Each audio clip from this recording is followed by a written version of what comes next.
Chapitre 4. Entre la rose et le lilas, Rosita. L'œuvre allonge ses racines qui se nourrissent et de l'air, et de l'eau, et du feu, et de la terre. L'œuvre s'accroît et prolifère, que le temps soit mauvais ou propice. Plongez mes racines dans l'ouvrage, plongez mes racines dans la terre qui a nourri mes ancêtres. Accueillante ou redoutable, la terre qui m'a vu naître. Redire les mots anciens et faire venir les mots nouveaux, pour suivre l'œuvre, où qu'elle aille. En un perpétuel dedans-dehors, l'œuvre avance. Plonger au fond de ma mémoire pour retrouver les traces de mon passé. Mais quand les mots quelquefois me manquent, quand quelquefois les souvenirs me fuient, Cécile me montre le chemin. Qu'est-ce qui nous fait tels que nous sommes? Assurément, les expériences que nous vivons ne sont pas les seules à nous façonner. Ce qu'ont été nos parents, ce qu'ils ont échoué ou réussi, nous façonnent aussi. Cécile me donne quelques pistes à explorer pour continuer mon récit. Plus que les biens qu'ils nous laissent, c'est ce qu'ils sont que nous recevons en héritage. La psychologue sait bien que ce sont nos parents qui nous soufflent les premières phrases de nos histoires et que pour trouver notre chemin, nous ajoutons seulement nos pas à ceux des premières générations. Sans le savoir, nous répétons leurs mots, leurs gestes. Ils sont pour nous, que nous en soyons conscients ou non, des échos constants.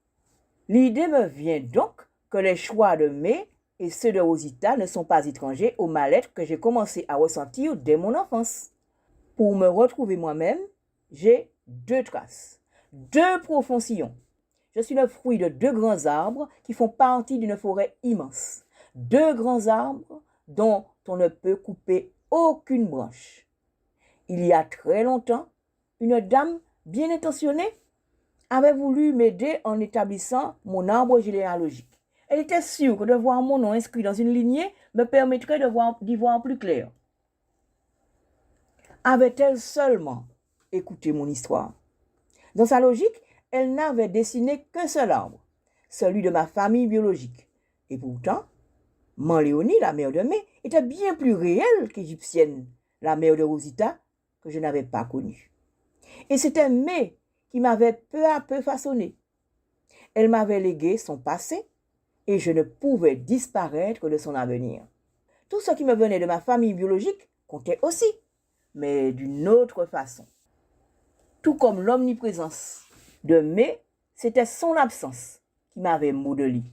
L'absence de ma première famille me faisait penser à une collection singulière d'habits vides qui avaient malgré tout l'empreinte des personnes qui les avaient portés. Les vêtements vides semblaient curieusement habités.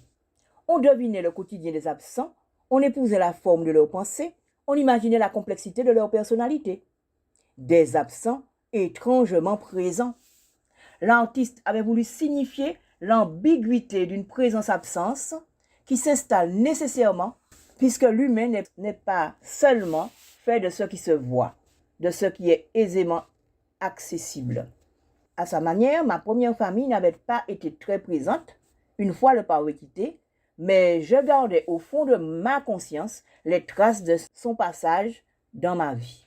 Plus j'idéalisais la moindre parcelle de la vie des miens, rien ne pouvait être minimisé, vu la soif intense que j'avais de les connaître. Un seul arbre généalogique, c'était donc pour moi choisir un camp, et c'était disparaître un peu. Au final, j'avais pris mes jambes à mon cou et la dame n'avait rien compris. Deux temps, deux espaces, deux histoires avaient coupé ma vie en deux. Toujours deux, et pourtant l'appel incessant de l'unique, instant rêvé de l'unité retrouvée entre mes deux mamans. Elles m'ont transmis plus que la vie. Chaque parcelle de leur être est habitée par le lieu où elles sont. Chaque parcelle d'elles-mêmes est nourrie par leur histoire. Sans délaisser les premières traces, imprimer donc ma propre marque, tracer mon propre sillon. Qui étaient-elles vraiment, mes deux mamans? Cécile m'interroge encore et encore. Aucune parade n'est possible. C'est qu'elle m'a été donnée avec une générosité peu commune, la vie. plusieurs mesures débordantes, pressées, foulées. 2 mamans, 2 sillons.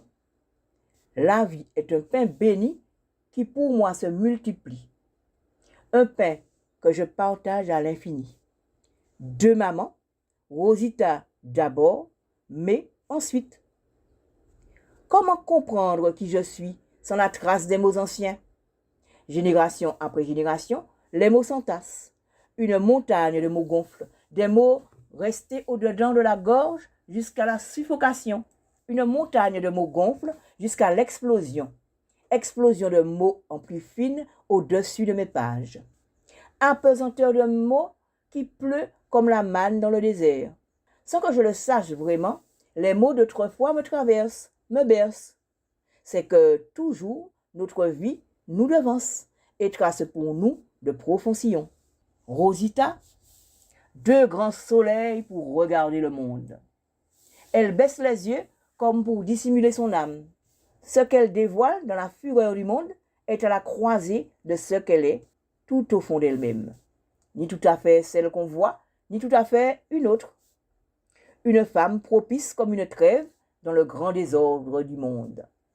Ceux qui ne voient que les surfaces disent « Voilà une belle minatresse yeux verts pour habiter tous nos désirs. » Et pourtant, au commencement de l'enfance, déjà sommée de lutter pour assurer sa place.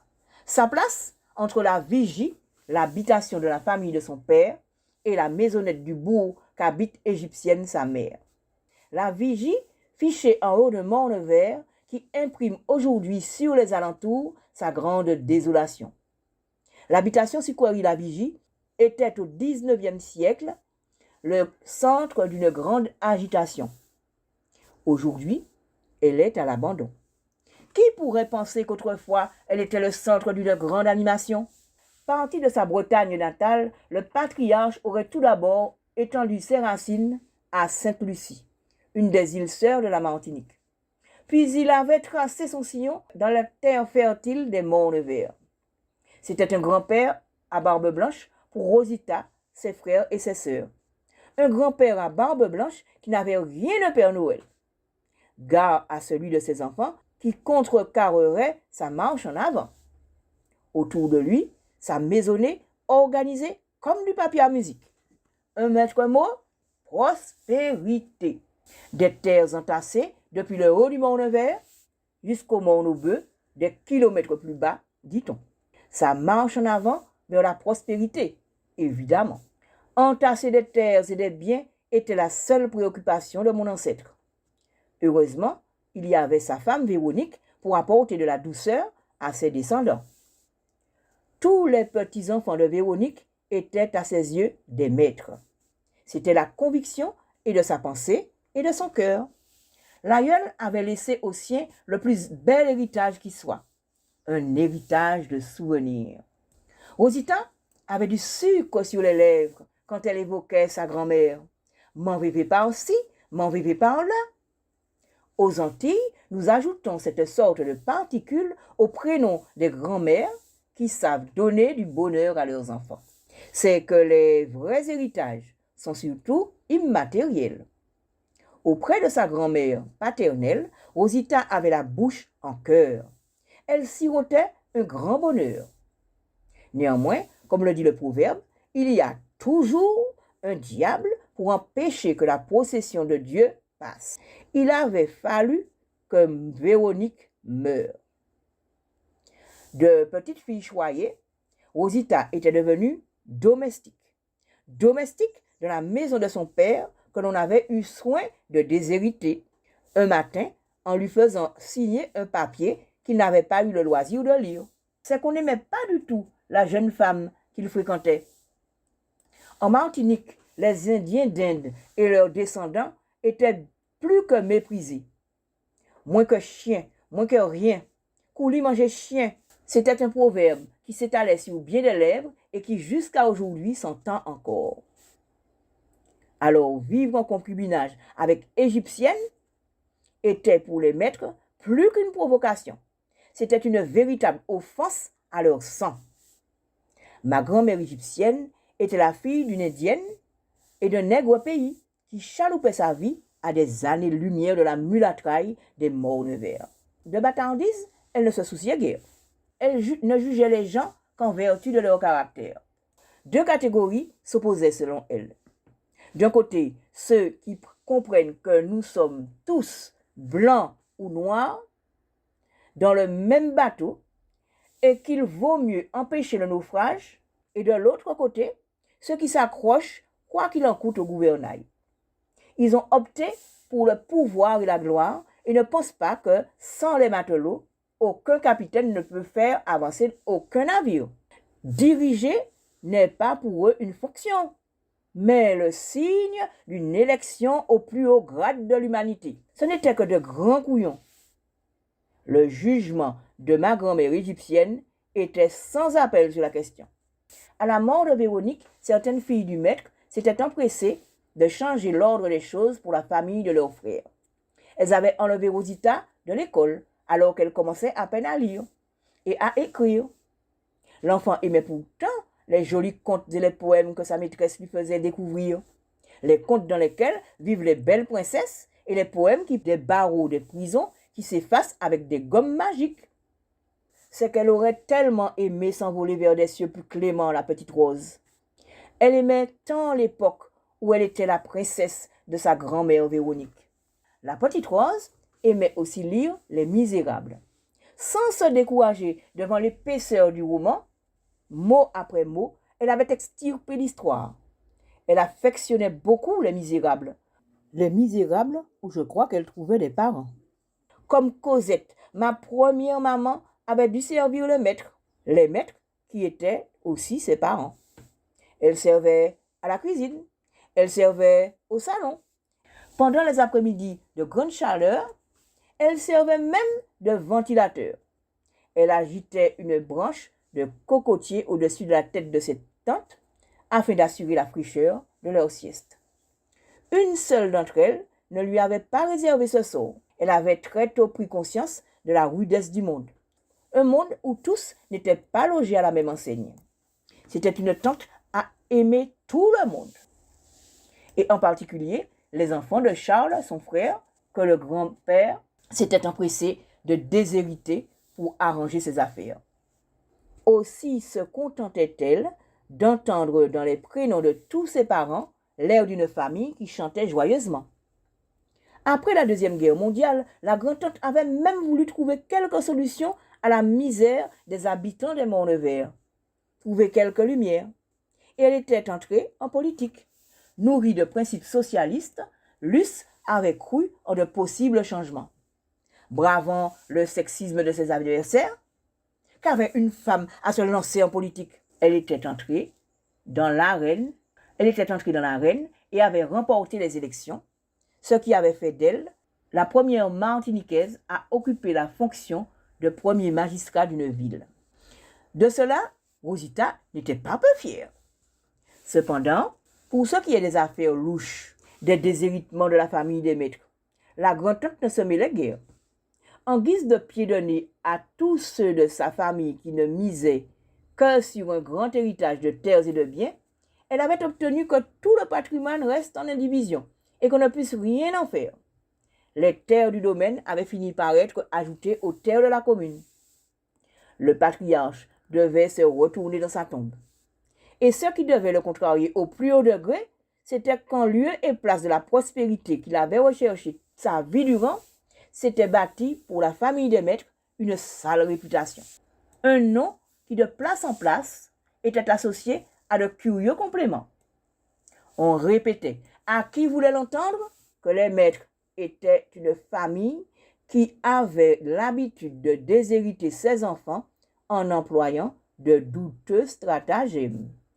On répétait, à qui voulait l'entendre, qu'on y faisait même parler les morts pour garantir les successions. Comme un maître n'avait pas officialisé en temps voulu son union, à sa mort, adieu les biens accumulés au fil du temps. Mais aucun problème n'était insurmontable. Le mort, allongé sur son lit, attendant qu'on le conduise au cimetière, quelqu'un le questionne. Miracle, il répond. C'est la voix d'un acolyte caché sous son lit qu'on entend, et bien évidemment pas celle du maître. Un notaire, payé rubis sur l'ongle, authentifie chacune des déclarations. Passe par ici, passe par là, l'héritage, de cette façon, reste dans la maison des maîtres. Il fallait bien que le mort soit vivant au moment de son mariage pour qu'il transmette les biens acquis sa vie durant. Cependant, ceux qui se croyaient les maîtres traînent aujourd'hui une bien curieuse réputation et leur héritage a fondu tout comme la glace fond au soleil. L'habitation La Vigie se désole au sommet de son morne vert. Elle pleure des larmes de sang, mais personne n'est à son chevet pour constater sa misère. Un jour, elle finira par tomber en poussière, dans l'indifférence générale. Que d'efforts pour si peu d'éclat. Lorsque Rosita avait quitté la grande maison, la grand-tante avait continué à se montrer aimante. Lorsque Rosita avait quitté la grande maison, la tante avait continué à se montrer aimante. Elle lui rendait souvent visite, contrairement à ses sœurs du grand-père à barbe blanche. C'est connu, les chiens ne font pas des chats. Des années plus tard, faire travailler les fils de Rosita dans sa fabrique de confiture sans les payer n'avait posé à l'une d'entre elles aucun problème. C'était que pour elle, il était de très mauvais goût de parler d'argent en famille. Malheureusement, pour les grands-tantes, plus que les biens, c'est ce que l'on a été pour les siens qui se transmet de génération en génération sans aucune sorte de papier officiel. Quand on croit avoir coupé certains rameaux de l'arbre généalogique, ce sont leurs bourgeons qui croissent le mieux et qui font à leur tour de solides branches. Ce qui ne tue pas renforce, dit-on. Les branches qu'on croyait secondaires sont celles-là même qui ont tenu debout d'année en année toute la généalogie des maîtres. Ce sont elles qui ont pérennisé le côté lumineux de leur nom. Tout le reste n'est aujourd'hui que fine poussière, un songe, une chimère. Et la grande maison, sur le morne verdoyant, pleure aujourd'hui tristement lorsqu'elle considère ce qui lui reste. Peut-être est-ce le grand-père à barbe blanche qui regrette. Il est bien temps. Ni Rosita, ni ses frères ne se sentaient vraiment à leur aise dans la maison des maîtres. Aussi, s'en était-il allé prospérer loin des mornes verts. Ils avaient grandi du côté de leur mère égyptienne, et leur chemin avait laissé quelques traces, traces que suivent aujourd'hui encore une armée d'enfants et de petits-enfants. C'est que Rosita, ses sœurs et ses frères n'avaient pas mis leurs pas dans des chemins qui flottent au-dessus du sol. Leur route avait, il est vrai, été parsemée de ronces, mais c'était une route qui, quand arrive le soir de la vie, donne des fiertés d'être. Dans ces cas-là, comme on aime à considérer l'œuvre accomplie. Pendant un temps, petite mère Rosita et grand-mère égyptienne avaient formé un joli duo. C'était avant que Rosita n'épouse mon père. Elles avaient bâti leur existence à la force de leurs bras. Après les grandes récoltes de patates douces, les deux femmes s'emparaient des tubercules qui restaient dans les champs pour les revendre par petits lots au marché du Carbet. Les tubercules qui se sont enfoncés dans la terre germent et produisent une nouvelle récolte, moins abondante que la première, mais appréciable tout de même. De cette germination, ma grand-mère avait élaboré toute une philosophie. Assise sur son petit banc à la fin d'une longue journée de labeur, elle lançait « Lorsque l'espérance prend la poudre d'escampette, les vraies mamans ne baissent pas les bras, non. C'est quand on croit que la vie est finie qu'elle reprend de plus belle et on repart dao-dao. » Et sa fille Rosita lui répondait sur le même ton. Patience et longueur de temps font plus que force ni que rage. C'est dans les fables qu'on lui avait lues à l'école que ma première maman avait appris ses meilleures leçons. Des fables qui disaient en toute simplicité les vérités du monde des humains. Quand c'était la saison des tomates, Égyptienne et sa fille proposaient aussi leur service à qui voulait porter ses récoltes au bout. Depuis les mornes escarpées de Bel-Évent ou de Content-Suisse jusqu'à la grande route qui mène au Carbet, elles effectuaient d'interminables allers-retours. Et puis, ma mère et ma grand-mère complétaient les maigres sous qu'elles tiraient de la vente de leurs doucelettes avec des petits travaux de couture. Les mamans de chez nous trouvent toujours un moyen de rattraper par le collet le bonheur de leurs enfants qui fuient. C'est ainsi qu'elles font, et chanter leurs exploits est pour nous une tradition. Elles ne se revendiquent ni potomitan ni femmes dioc, mais les femmes de chez nous vivent une vie digne gagnée à la sueur de leur front. Pour qu'il y ait une marmaille, il faut, toutefois, qu'il y ait des pères, croyant se faire une vie meilleure. Voilà que Rosita était tombée sur mon père, un certain Joseph. Mon père, que dire? On m'a raconté très peu de la vie de Joseph. Ses parents possédaient une petite boutique. Enfant, il suçotait souvent glaces et bonbons et en offrait à ses amis ravis. C'était, à ce qu'on disait, un enfant gâté. C'était un enfant gâté dont les parents se montraient plutôt sévères. Afin de donner à leur fils le goût des droits chemins, ils ne connaissaient que la manière forte, une distribution de coups à la moindre écartade. C'est ainsi que le petit Joseph s'était peu à peu endurci. Serrant les dents, il avait avancé malgré tout.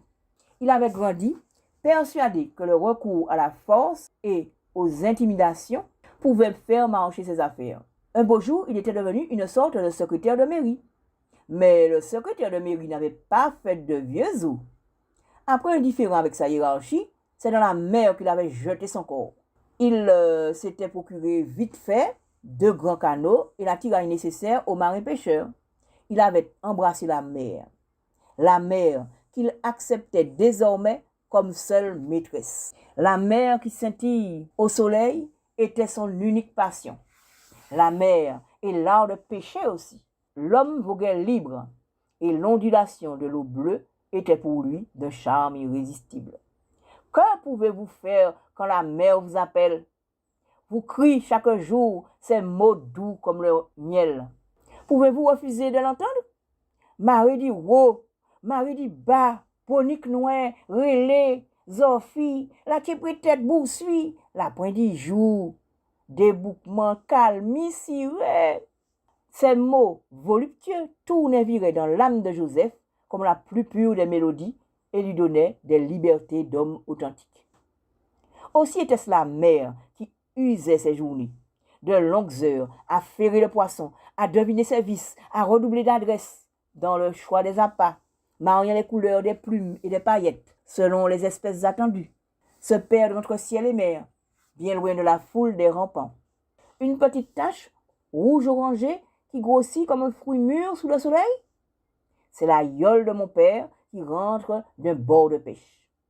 Après avoir lutté contre des rafales de vent contraire, le canot a fini par échouer sur la plage. Et la pêche a été très bonne, la mer ayant renoncé à ses caprices de belle doudou. La sieur n'a pas coulé en vain. Nous poignons, nous poignons, nous poignons, répète marin pêcheur en arborant un large sourire. Au fond de son embarcation, 2 gotazards et 4 bonites dorment sur un lit de dorade. Quelques pesées de maquereaux et de volants frétillent aussi au fond du canot. Et tout cela est protégé du soleil par des feuilles de bananier séchées. Le canot est à l'approche, on a roulé de gros rondins de cocotiers sur la plage. Tous ceux qui veulent tirer la seine ont accouru. C'est que le travail donne en retour un joli lot de poissons frais. Après l'échouage de la Seine, on a sorti les poissons des mailles du grand filet. Les cuits attendent qu'on les remplisse de poissons luisants et pétillants. Toute une agitation sur la plage. On s'affaire, on s'empresse. Il y a les parts réservées aux personnes qui ont payé d'avance. Tous les marins pêcheurs ont leurs clients qu'ils chouchoutent. Lorsqu'il y a des langoustes, des tourteaux ou des chatrous, ceux-là ne sont jamais oubliés. Les autres, ceux qui arrivent le matin même en espérant trouver le bonheur d'un petit courbouillon, sont souvent éconduits. Que voulez-vous? On soigne sa clientèle. Le marin pêcheur revenu de son bord de pêche, c'est la parole d'un grand maître qu'on entend. Que d'artifices pour berner les bêtes. D'abord, les poissons se sont cabrés, ils ont promené sa patience sur la mer, ils ont tenté de plier sa volonté à tous leurs caprices. Mais l'homme s'est ajusté la tension du fil de crin pour donner aux bêtes l'illusion de la liberté. Très vite, elles se sont fatiguées en bons impétueux et en plongées subites dans les abysses de l'océan. Et puis, triomphant, l'artiste a ramené ses prises à bord en ponctuant sa victoire de jurons libérateurs. Tous les touristes qui sont venus pour avoir part à la pêche sont ravis de découvrir cet aspect de la Martinique authentique. Ils posent aux côtés du marin pêcheur pour d'inoubliables photos au milieu des canots et des cocotiers. Après les bondiers coulis et les cheval-bois, des fêtes patronales, il y a la belle aubaine de la Seine qu'on fait échouer sur le sable, la Seine qui frétille de poissons frais et luisants. Pour ces touristes-là, pas de all-inclusive, ils sont au cœur du pays qu'ils visitent, au plus profond de la Martinique, à prendre des pauses, à faire des gammes. Ils se sentent plus pêcheurs que le marin pêcheur lui-même. Et puis très vite, la nuée des revendeuses s'approche du canot. Après quelques négociations animées, chaque femme repart avec sur sa tête une bassine pleine de poissons qu'elle se dépêche d'aller vendre à la criée dans les rues des communes voisines. Le pêcheur, lui, empoche son argent, l'air digne, la conscience tranquille. Ça, c'était le meilleur des scénarios. Mais la plupart du temps, ni l'argent ni le poisson pêché n'arrivaient jusqu'à notre maison. La générosité de mon père distribuait les plus belles prises à tous les amis qu'il croisait sur le chemin du retour. Que pouvait-il refuser à Philibert ou à Prosper? Ils étaient ses copains du Sénat et tapaient volontiers le carton avec lui. Je ne parle même pas de fesser les dominos sur la table. Et mon père arrivait chez lui, une main devant, une main derrière. Rien pour Rosita et ses enfants. Durant des années, la malheureuse avait supporté son sort. Rire au dehors, pleurer au dedans. Afin de nourrir sa marmaille, elle lavait et repassait le linge des petits bourgeois du Cambé. Patiemment, elle avait attendu que ses rejetons grandissent. Et puis un jour, elle avait pris le destin de sa maisonnée en main. C'est que la fille d'Égyptienne avait pris le temps de préméditer son action. Il ne s'agissait pas que la loi se retourne contre elle en disant qu'elle avait abandonné le domicile conjugal pour aller vivre une vie libertine à Foyal. Beaucoup de monde dans le bourg connaissait les colères de mon père. C'était des baffes comme des petits pains, des bleus en guise de nourriture. Mais les plus grands fils avaient fini par prendre un jour la défense de leur mère. Il n'y a assez, vous abattez assez. Si vous menez encore, moi qu'à l'élé ti coco coutelas en lidon, avait menacé le de mes frères en brandissant le coutelas qui servait à découper les gros poissons. Mon père n'avait rien osé répondre. Il avait rangé ses deux mains dans ses poches et dès ce jour-là, sa carrière de mari frappeur avait pris fin.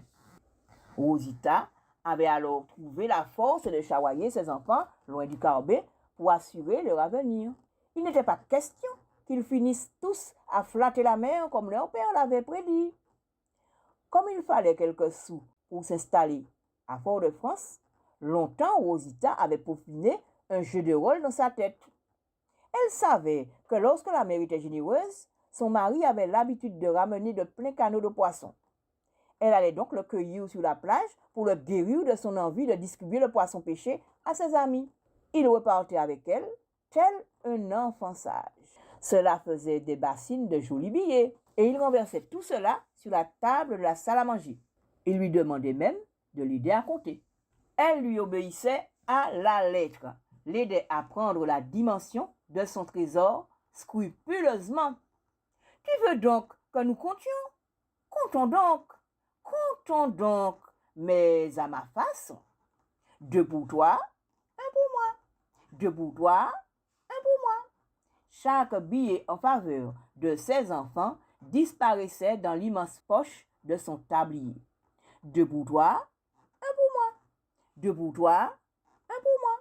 C'était une jolie chanson qui parlait de l'avenir de ses enfants. Un jour, la somme avait été complète. Quand je dis complète, il manquait encore quelques sous. Maman avait trouvé un autre stratagème pour continuer la croissance de ses enfants. Son mari déposait tout l'argent qui traînait au fond de ses poches sur une guérite installée dans un coin de la salle à manger. Tout d'un coup, on avait entendu une plainte. Joseph, Joseph, un moun parti et puis l'argent. Il parti en la ria et puis l'argent. Moi, ouais, bougla. Il a qu'à courir, on dit dans la ria.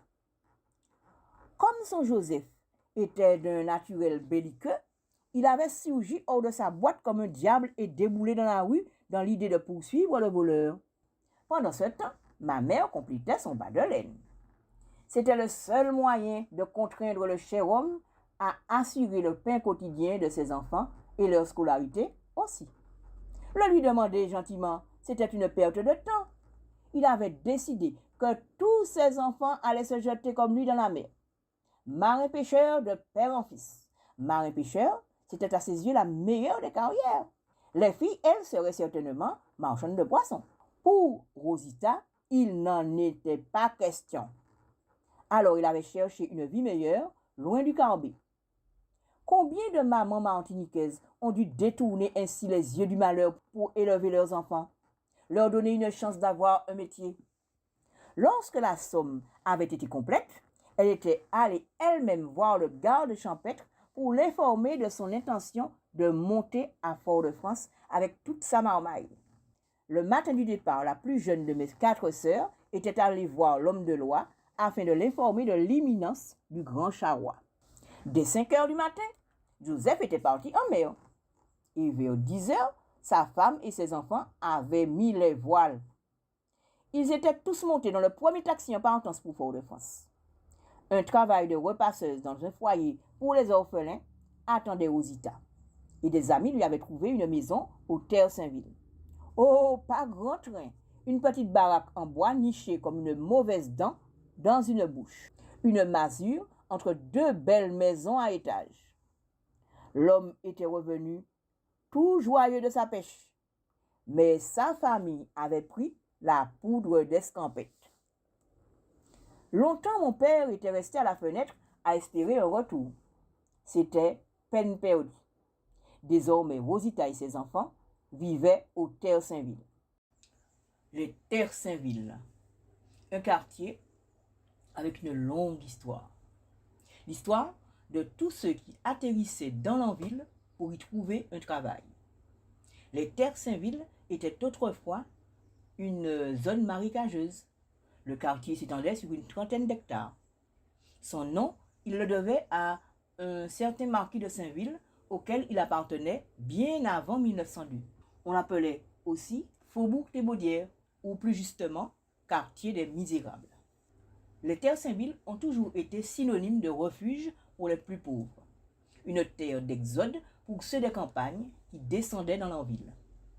Dans les années 1880, les ouvriers agricoles et les ouvriers des usines, les petits ruraux ruinés qui arrivaient à Fort-de-France y avaient trouvé en leur temps des logements, lorsque les faillites des grands planteurs s'étaient multipliées à cause de la crise sucrière. Les terres Saint-Ville. En 1902, on y trouvait aussi des personnes qui avaient fui l'éruption du mont Pelé, loin de Saint-Pierre.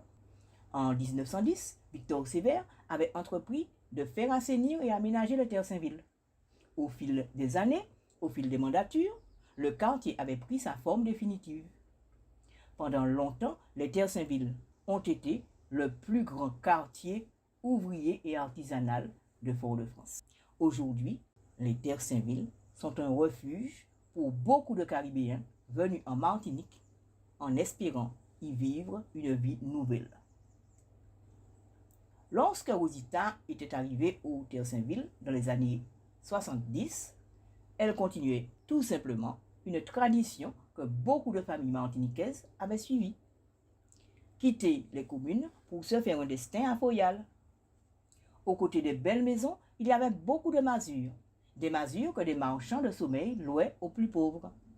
Le quartier de terre Saint-Ville était à la mesure des pérégrinations de Rosita. Chaque année, tel un Bernard l'ermite, elle changeait d'habitation. De maison insalubre en maison insalubre, elle avançait malgré tout avec les siens. On ne peut pas dire que la vie avait été belle pour Rosita au terre Saint-Ville. C'était chaque jour une lutte pour assurer le quotidien des siens. Cependant, son but était atteint. Sa petite famille vivait tant bien que mal. Dès les premiers jours des vacances scolaires, les enfants de Joseph lui revenaient, ils quittaient Fort-de-France et rappliquaient au Carbet. On organisait alors des zouks mémorables avec force jus de fruits et gâteaux faits à la maison. On n'avait qu'une bouteille de rhum, ce qui suffisait amplement. Un ampli réalisé grâce à l'ingéniosité d'un de mes frères permettait de faire retentir la musique. Le compas et le cha-cha-cha faisaient fureur. L'ampli ne résistait que grâce à de multiples ventilateurs et il était mort au petit matin. Néanmoins, l'ambiance était des plus festives et on peut même dire des plus débridées. Au fil du temps, de taudis en taudis loués à des marches de sommeil, Rosita avait poursuivi un rêve qui avait fini par advenir. Aider ses enfants à s'établir. Certains étaient partis avec le Bumidum, les autres avaient fini par les rejoindre dans la métropole française. La plupart de mes frères et sœurs vivaient leur vie dans les banlieues parisiennes, chacun la sienne. Après avoir pris leur envol, ils revenaient pour les congés annuels. De cette manière, ils gardaient les traditions martiniquaises et les transmettaient de génération en génération. Les petits-enfants et les arrière-petits-enfants de Joseph sautaient sur ses genoux avec grand plaisir. L'aïeul n'était pas peu fier de voir défiler tous ces bambins qui brodaient à ses oreilles des paroles venues de France. C'était ainsi pour la plupart des habitants du Carbet. Beaucoup de jeunes avaient dû s'exiler pour trouver un travail. Et chaque année, des contingents de négropolitains fraîchement descendus des avions venaient bronzer leurs problèmes, allongés comme des touristes sur les plages. Rosita, elle, effectuait des allées et venues réguliers entre la Martinique et la France. Moi, je grandissais à Saint-Georges, entre Mai et Manléonie. Pendant longtemps, ma première famille avait été pour moi comme effacée. Quiconque m'observait aurait pu croire que je ne pensais jamais à elle. La vérité, c'était qu'elle avait laissé un grand vide, une béance qui faisait partie de moi-même. Une absence que je comblais en idéalisant le moindre de mes souvenirs. Le souvenir des rires et des jeux partagés lorsque dans ma toute petite enfance, j'allais au Carbet pendant les vacances scolaires. De ce que les miens s'étaient dit, ce qu'ils avaient réalisé et échangé entre eux, je n'avais rien pu partager. Et cette situation avait duré plus d'une dizaine d'années. Il était bel et bien acquis pour tous ceux qui me côtoyaient que ma famille, c'était celle de Mai. J'en apprenais les façons de penser, de parler et d'agir. Une bonne partie de ce que je suis devenu, c'est bel et bien à Mai que je le dois. Une bonne partie de ce que je suis aujourd'hui vient de ce que je me suis construite comme je pouvais entre les vides et les pleins laissés en héritage par mes deux familles. Un jour, j'étais tombée stupéfaite en découvrant un petit cactus qui avait poussé sur le tronc d'un cocotier. Il avait profité de la moindre parcelle de terre qu'il avait pu trouver dans le creux où il s'épanouissait. J'y avais vu immédiatement l'image exacte de ce que j'étais. Une enfant sommée de grandir dans un autre milieu que le sien et qui avait trouvé malgré tout le moyen de s'accrocher à la vie. En entendant l'histoire de Rosita que je lui racontais, Cécile comprend comment certains nœuds se sont noués, mais aussi et surtout comment se sont construits certains aspects de ma personnalité. Ma ténacité devant l'adversité, mon caractère quelque peu fantasque, celui qui me vient sûrement de mon père, mais aussi le grand effondrement qui me saisit quand je me crois désavoué ou abandonné. Et elle griffonne sur son cahier des mots qu'elle garde secrets. Nos destins sont à la croisée des chemins qu'ont empruntés nos parents. C'est à partir de leur sillon que nous creusons le nôtre. Le sillon qu'a creusé pour moi Rosita n'est pas moins profond que celui qu'a creusé Mai. Il est tout simplement différent. L'absence construit tout autant que la présence. Elle participe aussi à l'œuvre puisqu'on est obligé par les trésors d'imagination de combler les vides laissés. De ma famille absente, j'ai bel et bien gardé une empreinte. Son absence a rempli tout mon être, tout comme les mots et les gestes de Mai ont laissé leurs traces dans mon existence. Elle s'est transformée en une peur panique de disparaître. Je ne parle pas de la mort, la vraie, mais de ce qui fait que vous n'existez pas aux yeux des autres. Vous n'êtes qu'une ombre. De là vient peut-être le besoin d'être toujours en relation avec les autres et de voir le monde comme une grande famille, la famille humaine. Un jour néanmoins, la sensation de vide et le sentiment d'absurdité s'accumulant, s'était formée une vraie tempête. Ouvrir les fenêtres, les portes et laisser entrer les vents tourbillonnants, emplir tout son être de la plus pure des tempêtes. C'est à l'âge terrible de mon adolescence que le vide laissé par ma première famille devait faire sa révolution. Il était devenu un grand cyclone dont May devait obstinément refuser de comprendre la turbulence, déjouer toutes les tempêtes, lier les vents qui se déchaînent et conjurer les mauvais sorts.